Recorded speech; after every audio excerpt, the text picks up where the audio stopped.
A casual hoodie, a luxury showroom, and one jaw-dropping reveal. What happens when a car dealership manager misjudges the man who secretly owns it all? Darryl pulled into the parking lot of Prestige Motors, the flagship dealership he had recently acquired in sunny Scottsdale, Arizona. The desert heat shimmered off the sleek luxury vehicles parked out front, their glossy finishes practically glowing in the afternoon sun. He parked his modest SUV in an unmarked spot at the back and stepped out, taking a moment to scan the dealership's facade. He wasn't dressed for attention, quite the opposite. A simple grey hoodie, slightly worn jeans, and sneakers were his uniform for the day. His decision to dress casually was deliberate. He wanted to see the dealership's true colours, to experience how it operated when no one knew the new boss was watching. As he walked towards the entrance, he noticed a small group of employees inside, chatting near the front desk. The faint hum of laughter and casual conversation carried through the glass doors. Darryl opened the door and stepped inside. The air-conditioned showroom was a stark contrast to the heat outside, filled with the faint scent of leather and fresh wax. Rows of pristine cars gleamed under the bright overhead lights. The chatter quieted as he walked in. Darryl caught the brief glances exchanged between the employees, their eyes flicking to his hoodie and sneakers. He felt the subtle shift in energy, the kind that spoke louder than words.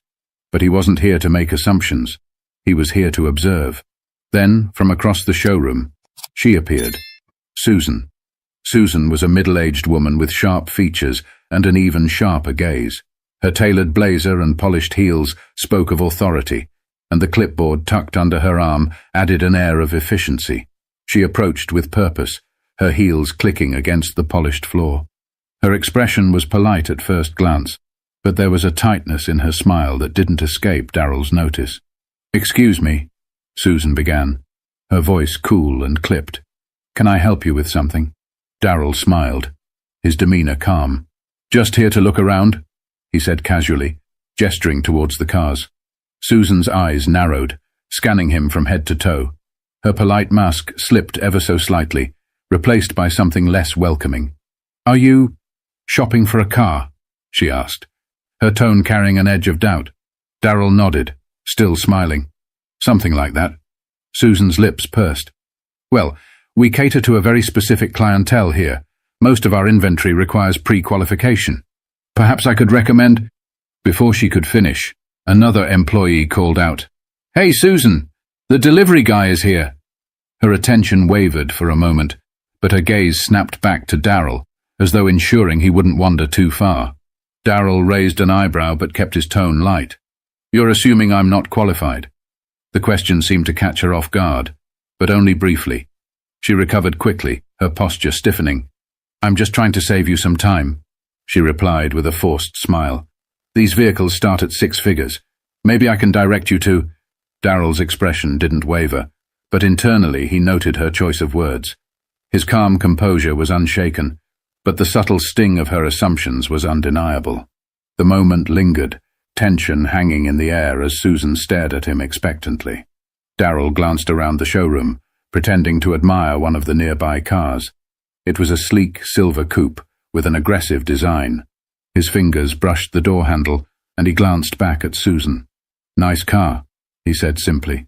Her brows furrowed slightly, but she forced another smile. "It is. Perhaps when you're ready to make a serious inquiry, we can set up an appointment. For now, I'll have to ask you not to touch the vehicles." Darryl stood there for a moment, considering her words, before stepping back from the car. He nodded once, hands in his pockets, and gestured for her to continue. "All right, let's hear it. What would you recommend for someone like me?" Susan blinked, surprised by the directness of his question. But before she could respond, Darryl added, "If you think you know what I need, I'm all ears." Her polite facade cracked just enough to reveal the impatience underneath. "Maybe something a little more budget-friendly. I can give you directions to a dealership that specializes in pre-owned vehicles." Darryl smiled faintly, but it didn't reach his eyes. He'd seen enough. "That's quite the assumption," he said softly. The statement hung in the air, and for a brief moment, Susan faltered. Then, regaining her composure, she straightened her shoulders. "I'll be back with a list of options," she said, walking away briskly. Darryl watched her go, his expression unreadable. He turned back to the silver coupe, his reflection staring back at him in the glossy finish. This was going to be an interesting day. Darryl stood in the center of the showroom, hands in his pockets, his gaze drifting over the lineup of cars. He wasn't one to jump to conclusions, but Susan's dismissive attitude was hard to ignore. Around him, the staff had resumed their conversations, though he caught the occasional glance in his direction. It was the kind of scrutiny he'd become accustomed to over the years, the silent judgment, the coded looks. Susan returned a moment later, her clipboard clutched tightly as though it were a shield. Her brisk stride and forced smile betrayed her annoyance. "All right," she said, stopping a few feet away from him. "I've compiled a few options that might be more suitable for your situation." Darryl tilted his head slightly. "My situation?" "Yes," Susan replied, her tone clipped. She handed him a printout of pre-owned vehicles, each with detailed descriptions and price tags well below the dealership's typical offerings. "These are more accessible models, reliable, economical, and, well, practical." Darryl took the list without a word, his eyes scanning the page. A used sedan, an older SUV, a compact hybrid. His lips twitched in faint amusement, but he quickly hid it, folding the paper and tucking it into his pocket. "Appreciate the effort," he said, his tone even. Susan seemed momentarily disarmed by his response, but she quickly recovered, her hands resting on her hips. "Listen," she said, her voice dropping as if she were about to share a secret. "I'm just trying to be realistic with you. Prestige Motors isn't for everyone. I don't want to waste your time." Darryl met her gaze, his expression calm but unwavering. "And what exactly makes you think I'm not your target customer?" Susan hesitated, but only for a split second. "I've been doing this a long time," she said. "I can tell when someone's out of their depth." "Out of their depth," Darryl repeated, his voice neutral, almost thoughtful. "Interesting." There was a flicker of uncertainty in Susan's eyes, but she pressed on. "I'm just being honest. It's better to be upfront than to have someone leave disappointed." Darryl let out a soft chuckle, shaking his head slightly. "Honest, huh? I like honesty. How about this? You let me speak to the owner. Think we can make that happen?"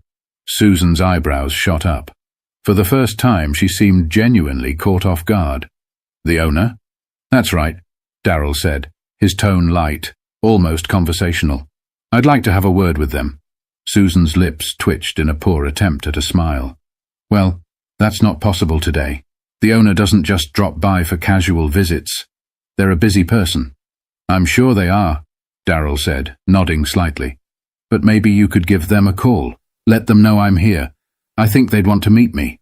Susan's smile tightened. She was beginning to lose patience, and it showed. "Look, sir, I'm trying to be as polite as possible, but this is getting ridiculous. I have other customers to attend to. If you're serious about buying a car, we can schedule a meeting with one of our sales consultants. Otherwise..." "Otherwise what?" Darryl asked, his tone still calm, though there was an unmistakable edge to his voice now. Susan's eyes narrowed, her frustration bubbling to the surface. "Otherwise, I'm going to have to ask you to leave." The words hung in the air, heavy with implication. Darryl stood still, his gaze locked on hers. For a moment, the entire showroom seemed to hold its breath. Then, slowly, Darryl reached into his pocket and pulled out his phone. "All right," he said, scrolling through his contacts. "I'll make the call myself." Susan blinked, her brow furrowing. "What are you doing?" "Just calling the owner," Darryl replied, lifting the phone to his ear. "Shouldn't take long." Susan's confidence faltered, her irritation giving way to confusion. She opened her mouth to speak, but no words came out. Around them, a few employees had stopped what they were doing, their attention drawn to the unfolding scene. Darryl held up a finger as if to say, "Just a moment," then turned slightly away, speaking into the phone. "Yeah, it's me. I'm at the dealership. Everything's fine. Just a little misunderstanding. Could you let them know I'm here?" He ended the call and slipped the phone back into his pocket, turning back to Susan. "They'll be here shortly," he said simply. Susan stared at him, her mouth slightly open. Who did you just call?" Darryl didn't answer right away. Instead, he glanced around the showroom, his gaze lingering on the staff who were now watching intently. "Guess we'll find out," he said, his tone almost playful. The tension in the room was palpable, the weight of it pressing down on everyone present. Susan shifted uncomfortably, her composure beginning to crack. Minutes passed, but the room felt frozen in time. Susan busied herself with her clipboard, though her movements were stiff and deliberate, betraying her unease. Darryl, on the other hand, stood casually by one of the luxury SUVs, his calm demeanor only adding to the tension. The few employees scattered around the showroom whispered to one another, stealing glances at the unfolding scene. It was clear everyone was waiting for something, or someone. The sound of the main doors opening broke the silence. A sharply dressed man in a navy suit stepped inside, his polished shoes clicking softly against the tile floor. His expression was serious but warm, and his eyes immediately found Darryl. "Mr. Carter," the man said with a wide smile, extending his hand as he approached. "So good to see you." Darryl returned the handshake with a firm grip, a small smile tugging at the corners of his lips. "Thanks for coming, Alex. Appreciate it." The room collectively stiffened. Susan's clipboard nearly slipped from her hands as her eyes darted between Darryl and Alex, the dealership's regional director. Her confusion quickly morphed into visible alarm. "Wait, Mr. Carter?" she echoed, her voice uncertain. Alex turned to her, his friendly demeanor shifting into something more professional, almost curt. "Susan, I see you've already met Mr. Carter." Susan blinked, her mouth opening and closing as though searching for the right words. I didn't realize." "You didn't realize he's the new owner of this dealership?" Alex finished for her, his tone sharp. He glanced at Darryl, an apologetic look on his face. "I trust this wasn't your ideal welcome." Darryl raised a hand, stopping him. "It's all right, Alex. I think Susan and I just got off on the wrong foot." His voice was calm, but there was a weight to his words that made the entire room hang on to them. Susan's face turned ashen, and she took a step back, her clipboard clutched to her chest like a lifeline. I'm so sorry," she stammered, her voice barely above a whisper. "I didn't know." "You didn't know what?" Darryl asked, his tone still gentle but firm. "That I could own a place like this, that someone like me might actually belong here." Her eyes widened, and for a moment she seemed utterly lost. "I didn't mean—" Darryl held up a hand, cutting her off. "It's fine, Susan, really." He took a step closer, his voice dropping just enough to make everyone lean in. "But let me ask you something. If I hadn't been the owner, would you have treated me any differently? Would you have given me the same respect you'd give someone who walked in here wearing a suit and tie?" Susan opened her mouth, but no words came out. The silence was deafening. Darryl nodded, as though her silence was answer enough. He turned to Alex, his voice carrying a new authority. "Let's gather everyone in the conference room. I think it's time we had a little chat about how things are run around here." The employees filed into the sleek conference room, the air thick with tension. The room, designed to impress, was all glass walls and modern furnishings, but today it felt stifling. Susan sat near the back, her usual confident demeanor replaced with a nervous stillness. Darryl stood at the head of the table, calm and collected, his presence commanding the attention of everyone in the room. Alex remained near the door, arms crossed, his expression unreadable as he watched the staff take their seats. The quiet murmur of whispers died down as Darryl cleared his throat, his gaze sweeping across the group. "Thank you all for joining me on short notice," Darryl began, his tone measured but firm. "For those of you who don't know, my name is Darryl Carter, and as of last month, I'm the new owner of Prestige Motors." There were murmurs of surprise from a few employees, their reactions ranging from curiosity to embarrassment. Susan sank lower in her chair, avoiding eye contact. "I came here today, dressed casually for a reason," Darryl continued, his voice steady. "I wanted to see how this dealership operates when no one knows who I am. I wanted to experience what a potential customer might feel walking through these doors." He let the words settle for a moment before continuing. "What I experienced today was disappointing. I was judged not for what I could bring to the table, but for how I looked. And I'm not here to single anyone out, but we need to talk about what that says about the culture of this dealership." Susan shifted uncomfortably in her seat, her face flushed. Darryl's eyes briefly flicked to her before moving back to the group as a whole. "This isn't just about me," he said. "It's about every person who walks through those doors. Every customer who doesn't fit into someone's preconceived notion of what a luxury car buyer looks like. One of the younger sales associates raised his hand hesitantly. Darrell nodded toward him. Go ahead. Mr. Carter, the man began nervously, I think most of us try to treat customers fairly, but sometimes it's hard not to make assumptions. Darrell nodded, his expression thoughtful. I get that, he said. We all have biases, whether we want to admit it or not. But here's the thing. It's not enough to just try to be fair. We have to actively challenge those biases. We have to create an environment where everyone feels respected, regardless of their appearance, background, or anything else. He paused, letting the words sink in before continuing. This dealership has built a reputation for excellence. But excellence isn't just about the cars we sell. It's about the experience we provide. And from now on, that experience is going to be built on respect, inclusivity, and fairness. There was a ripple of agreement around the room, though a few faces remained wary. Darrell's gaze settled on Susan, who sat frozen, her hands clasped tightly in her lap.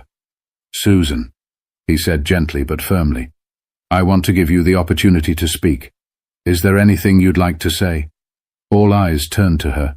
She hesitated, her voice barely audible when she finally spoke. I made a mistake, she admitted, her cheeks flushed. I misjudged you. And for that, I'm truly sorry. Darrell nodded, his expression unreadable. Thank you for saying that, he said. I hope this experience will serve as a reminder for all of us, not just you, because change starts with accountability. He turned back to the group.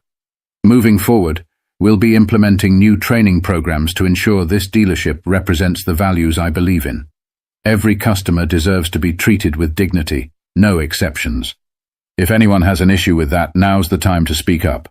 The room was silent. The silence in the conference room was deafening, broken only by the faint hum of the air conditioning. No one spoke, but the weight of Darrell's words lingered, pressing on everyone present. Darrell let the quiet stretch just long enough to make his point before speaking again, his voice calm but resolute. Good, he said. I'm glad to see we're all on the same page. Change isn't always easy, but it's necessary, and this dealership is going to lead by example. He took a step away from the table, his hands resting lightly on its edge as he leaned forward slightly. Let me make something clear. I didn't come here today to humiliate anyone. I came to understand what kind of culture I've inherited and how we can make it better. His eyes moved to Susan, who still sat quietly near the back. Susan, he said, his tone softening just enough to make it clear he wasn't attacking her. You're an experienced manager, and I'm sure you've worked hard to get where you are. But today was a wake-up call, for you and for all of us. Susan looked up, meeting his gaze for the first time. I understand, she said, her voice shaky but sincere. I was wrong, and I'll do whatever it takes to make this right. Darrell nodded. I believe in second chances, he said simply. But accountability comes first. I'll be meeting with you one-on-one to discuss next steps. For now, let's focus on moving forward. He straightened, turning his attention back to the rest of the team. We're not just selling cars here. We're building trust, creating relationships, and representing a standard of excellence. If you're on board with that, I'm here to support you every step of the way. There was a murmur of agreement, this time louder and more genuine. The staff seemed to relax, the initial tension giving way to a sense of renewed purpose. Even Alex, who had been standing quietly by the door, nodded in approval. Darrell smiled faintly, the kind of smile that hinted at both relief and determination. All right then, let's get back to work. And remember, how we treat people matters more than anything we sell. As the employees began to file out of the room, Darrell caught Susan lingering by the door. She approached him hesitantly, her hands twisting nervously. Mr. Carter, she began, her voice low. I want to thank you for giving me a chance to do better. I won't let you down. Darrell looked at her for a moment before responding, his voice steady. I hope you mean that, Susan. Actions speak louder than words. But I believe people can change, if they're willing to try. She nodded, her eyes earnest. "I am." Darryl watched her leave before turning to Alex. "Let's set up a meeting with the staff next week," he said. "I want to make sure everyone knows what's expected moving forward." Alex grinned, his respect for Darryl evident. "You've got it, boss." As Darryl stepped back into the showroom, he glanced around at the cars, the gleaming surfaces reflecting the afternoon light. He thought about how much work lay ahead, but for the first time that day, he felt optimistic. This wasn't just about running a dealership. It was about creating something bigger, a space where people were judged by their character, not their appearance, and Darryl was ready to lead the way.